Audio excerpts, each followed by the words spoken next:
ইদানিং হচ্ছে গিয়ে আমার বাম হাত দিয়ে মেহেদি পরার ভিডিওগুলো দেখে অনেকেই অনেক ধরনের মন্তব্য করছে।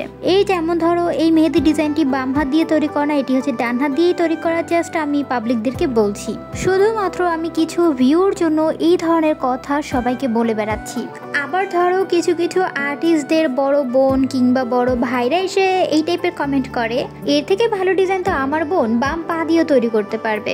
আবার ধরো যারা যারা বুঝতে পারে যে আসলে এই ডিজাইনটি বাম হাত দিয়ে তৈরি করা, তারা আবার এই টাইপের কমেন্ট করে যে ডান হাত থাকতে আবার আমরা বাম হাত দিয়ে কেন মেহেদি পরবো, আমরা তো ডান হাত দিয়েই পড়তে পারি, এত আদিক্ষেতা করার কি দরকার। তো প্রথম কথাটি হচ্ছে গিয়ে এই ডিজাইনটি বাম হাত দিয়ে তৈরি করা না ডান হাত দিয়ে তৈরি করা, জাস্ট আমি পাবলিকদেরকে বলছি কিছু ভিউর জন্য।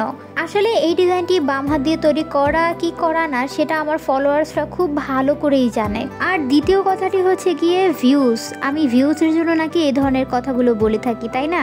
আমার এই ধরনের কথা বলে ভিউজ আনার কোনোই প্রয়োজন নেই, কারণ আমার কন্টেন্টের উপরে প্রচন্ড লেভেলের আস্থা রয়েছে। তারপরের কমেন্টগুলো হচ্ছে গিয়ে আমার ডিজাইনগুলো এত বেশি খারাপ হয়, এত বেশি জঘন্য হয় যে তাদের ছোট বোনরা যদি বাম পা দিয়ে মেহেদি ডিজাইন করে তাহলেও নাকি আমার ডিজাইনগুলোর থেকে বেশি ভালো হবে। প্রথম কথা হচ্ছে গিয়ে আপনি নিজে কি পারেন। আপনার বোন ভালো মেহেদি দিতে পারে সেটা ঠিক আছে, বাট এখানে আপনি অহংকার করার কে?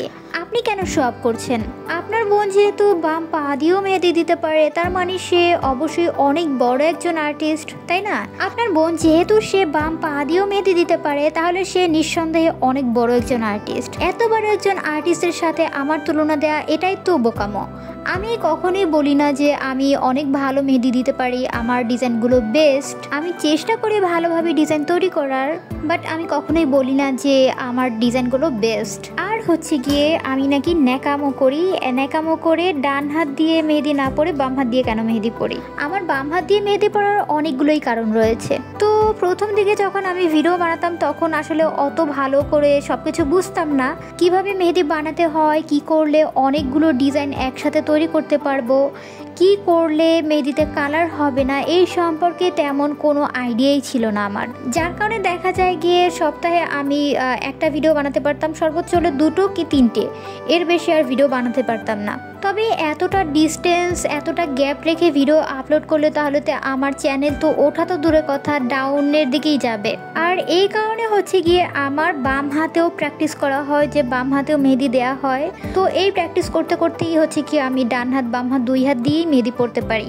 এখন আল্লাহর রহমতে আমার অন্য কারো কাছেই মেহেদি পড়ার জন্য যেতে হয় না, আমি নিজেরটা নিজে পড়তে পারি। তবে বাম হাত দিয়ে আমি অন্য কাউকে পরিয়ে দিতে পারি না, নিজেরটা নিজে পড়তে পারি। তো এই জন্যই হচ্ছে গিয়ে আমার প্র্যাকটিস করা হয়, এমনিতে কোনো ন্যাকামো ট্যাকামো কিছু না।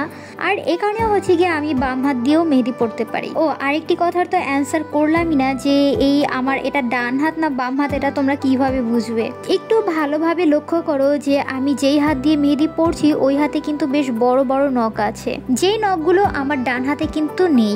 আর তাছাড়াও তোমরা যদি আমার রেগুলার ভিডিও দেখো তাহলে কিন্তু বুঝতে পারবে যে আমার ডান হাতে অলওয়েজ মেহেদি দেয়া থাকে। মানে আমি যেহেতু ইনস্ট্যান্ট মেহেদিগুলো বাম হাতে ব্যবহার করি, এই কারণে কিন্তু আমার বেশ কিছুদিন বাম হাতে মেহেদি লাগানোই থাকে। তো যাই হোক, আমি হচ্ছে গিয়ে তোমাদেরকে একটি রিকোয়েস্ট করছি, প্লিজ এই ধরনের কেউ কমেন্ট করো না, কারণ আমার এমনিতে খারাপ লাগে না, কিন্তু এই ধরনের কমেন্টগুলো দেখলে না ভীষণই খারাপ লাগে, তখন আর ভিডিও বানানোর ইচ্ছাটাই থাকে না। তো যাই হোক, এই ডিজাইনটাও কিন্তু বাম হাত দিয়েই তৈরি করা। অবশ্যই কমেন্টে জানাতে ভুলবে না যে ডিজাইনটি কেমন হয়েছে। আর হ্যাঁ, এই ধরনের নতুন নতুন ডিজাইন সবার আগে পেতে সাউদা ইসলাম ইউটিউব চ্যানেলটাকে ফলো করতে কিন্তু একদম ভুলবে না, মানে সাবস্ক্রাইব করতে ভুলবে না। তো এতক্ষণ ধৈর্য সহকারে আমার সাথে থাকার জন্য তোমাদের সকলকে অসংখ্য ধন্যবাদ। Thank you so much for watching this video.